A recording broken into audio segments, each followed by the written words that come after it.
अस्सलाम वालेकुम, ये this is Jawad and welcome back to another video. तो ये केमिस्ट्री का हमारे पास जो कल पेपर हुआ है, इसका मैं आप लोगों के साथ वर्जन 2 शेयर करने जा रहा हूँ। तो आप लोग कुछ बच्चे नीचे कमेंट कर रहे थे कि हमारा डिफरेंट पेपर आया है, तो वो भी शेयर कर दें। तो ये मुझे मिला तो मैं आप लोगों के साथ शेयर कर देता हूँ।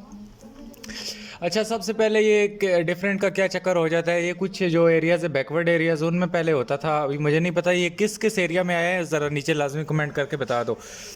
तो अदरवाइज सेम पेपर होता है, पाकिस्तान इंटरनेशनल सेम होता है, इसीलिए टाइमिंग भी सेम होती है उनके। अच्छा, यहाँ पे हमारे पास state the law of math section and write the equilibrium constant expression. तो अगेन आप लोगों को लॉ ऑफ मैथ सेक्शन तो मैंने बोला हुआ था, और इक्विलिब्रियम की एक्सप्रेशन आपको बोला था कि लिखेगा ही लिखेगा, आपसे मांगेगा।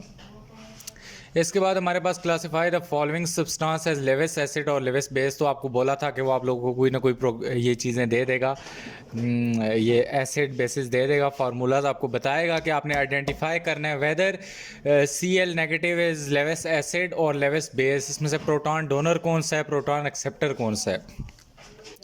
इसी तरह थर्ड नंबर में कहता है sodium acetate is used as food preservative. It can be made by neutralisation reaction of sodium hydroxide with acetic acid. Write down a balance chemical equation आपने लिखनी थी। आई थिंक सो चैप्टर 3-4 से कहीं से आया है। अगेन फंक्शनल ग्रुप आपने identify करने थे, ईस्टर और ये जितने भी हैं। इसके बाद predict molecular formula, structural formula and condense structure formula for octane. तो ये तो आई थिंक सो कल वाले पेपर में भी था। इसके बाद इनकम्प्लीट आप लोग को बोला था रिएक्शन देगा, आपने कंप्लीट करने होंगे। तो इन चैप्टर में से खास मेरा कंसर्न नहीं था, इसलिए मैंने आप लोग को ये बताए थे। What is meant by house hold wastage in water. तो आप इसके हार्मफुल इफेक्ट लिख सकते हो, घर का जो पानी गंदा पानी होता है और ये सब कुछ अपने पास है, हर कोई लिख सकता है उसके हार्मफुल इफेक्ट के, सेहत ख़राब होती है, ये होता है वो होता है, इतनी कहानियाँ लिख सकता है बंदा। इसके बाद write down the structure formula of glucose and fructose, also identify there functional group in both of the term.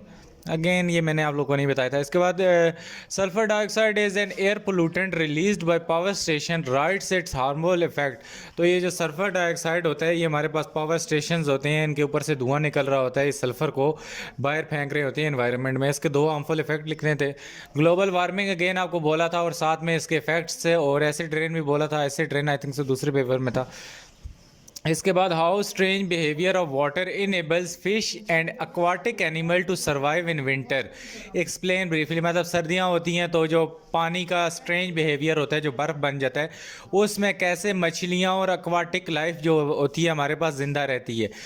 इसके बाद सॉल्वे प्रोसेस अगेन आपको बताया था। Advantage of urea as fertiliser के, यूरिया को आप ऐसा फर्टिलाइज़र यूज़ करने के क्या एडवांटेजेस हैं। इसके बाद सब्सटीट्यूशन रिएक्शंस हैं।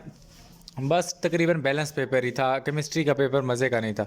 इसके बाद पेट्रोलियम आप लोगों को बताया था कि लॉन्ग में आ सकता है, रेनियस कॉन्सेप्ट, लेविस, ये सारा बताया था। Remove permanent hardness of water आप लोगों को बोला था, टेम्प्रेरी परमानेंट लॉन्ग में लाजमी आता है, and there it is. Ozone का आपको बोला था, और साथ में CFC क्लोरोफ्लोरोकार्बन। और आप लोगों को बोला था कि आपने केमिकल इक्वेशन याद करनी है। केमिकल इक्वेशन में मैंने बहुत इंसिस्ट किया था, ये आप देख सकते हो, explain with the help of chemical equation. इसके बाद रिवर्सिबल रिएक्शन, ये तो पहले चैप्टर से है, ये लाजमी है ये। और DNA RNA आप लोगों को मैंने बोला था लॉन्ग के पार्ट B में आता है, it is there.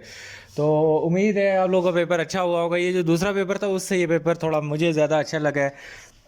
By the way, जो भी आप नीचे अपनी राय शेयर करें कि आपका पेपर ये पहले तो बताएं ये किस एरिया से था और किस किस जगह पे आया है, और बाकी आपका पेपर कैसा हुआ है, और ओवरऑल आप इस पेपर के बारे में क्या राय रखते हैं। मिलता हूँ किसी और वीडियो में। अपना बहुत सा ख्याल रखना। अल्लाह हाफिज़, टेक केयर।